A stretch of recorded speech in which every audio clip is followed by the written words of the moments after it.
Tell me about John J. Pittman. Oh, John Pitman was a very astute collector. Very careful. He had the opportunity to get into a lot of the collections that were in upper New York State, where there happened to be a group of collectors who were very, very advanced in collecting. You take people like T. James Clark. He had magnificent coins. T. James Clark business was making making boxes. And what he did was he designed a box to hold the coins that you could write a little bit on the bottom of it, something about what the coin was inside. And that was used a lot in flat coin trays, which were very common at that time, before albums and pages and plastics and everything came into being. And what they did was, they were flat trays. They usually measured between 18 and 20 inches wide and as much as 18 or 20 inches deep. And they would put these little boxes, which usually measured between, some of them measured 1 by 2, and others measured 2 by 2.5. And they laid them out. And that gave orderliness to their displays. In other words, when they were putting coins in, and then, of course, mobility, you can move one box to another, and let's say chronologically put things out. That was superseded what a lot of other collectors did prior, which was having felt line drawers. And the felt line drawers had little wedges in them, or little piece of wood that kept the coins from sliding up and down. So when you closed the drawer, they didn't go flying from front to back or other way, back to front. One of the things that John Pittman had his coins in, others had their coins in. There was other collectors up in the Schenectady, Albany, Syracuse, and Buffalo area.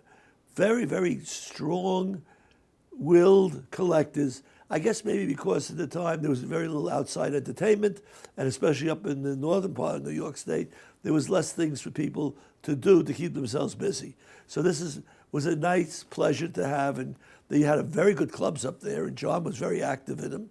And John was, of course, very active in the American Numismatic Association. John had a way of, I know a lot more about coins than you do, and I have quality that's maybe better. Well, in many cases he did. And the reason is that he had the old-time collectors to fall back on. He knew them.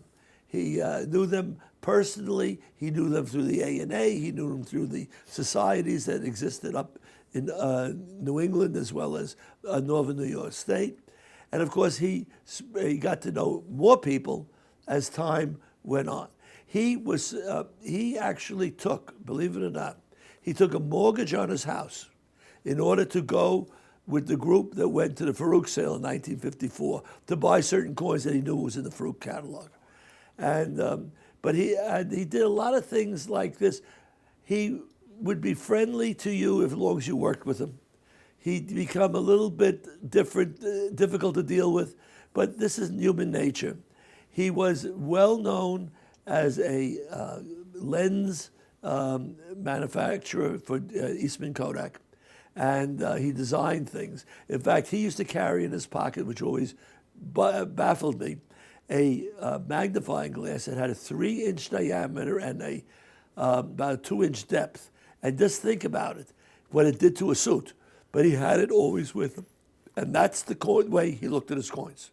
Now, I know others have used flat lenses, others have used microscopes, but John's, what do you call it again? Hallmark was that thing. He was very bright, he knew about coins, and he also knew about these collectors.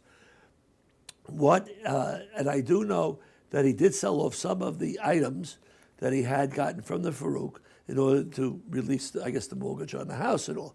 But he actually went that far because he thought this would be the source for him.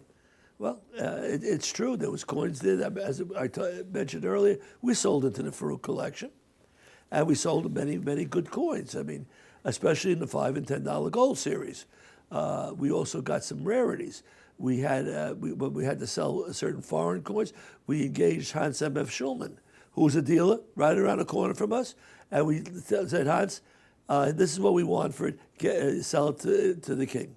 And Hans had a rapport with King Farouk's secretary, who was a very nice gentleman, but he was the one who could make recommendations to the king, and he used to come over here quite often.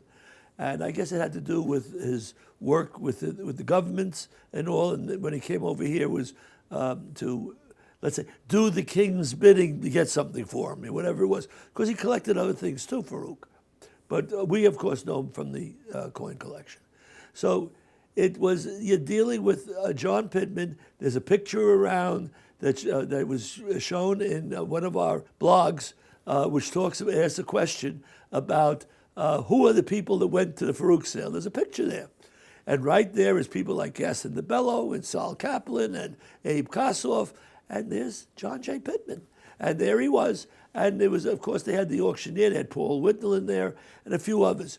And of course, you had a number of English dealers, and I believe it was Baldwin, the senior Baldwin, who did a lot of the cataloging of the Farouk collection, who's also part of the picture. It was a group picture of about 10 people.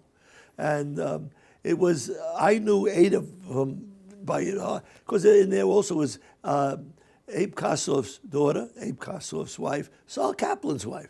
Well, if you travel to any conventions, of course you knew these people, because dealers had often brought their wives or daughters to the collection, because most of us traveled as a single entity for each company. We didn't have 5, 10 people from a company together. We traveled and we would do it by ourselves because we had an office that had to produce other things. They didn't have as big a staff as we had in New York.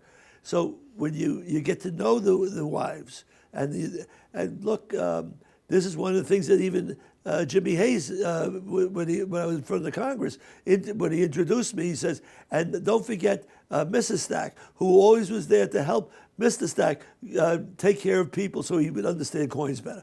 I mean, this is the type of people you're doing. I mean, this is in the congressional record. I mean, it really doesn't belong there, but there it shows you that you have, if you do something for the collector, and we did a lot with Jimmy Hayes, that we can get across and talk to them and get them to say something nice about you. And that's, you don't ask for a lot, but it's a nice thank you.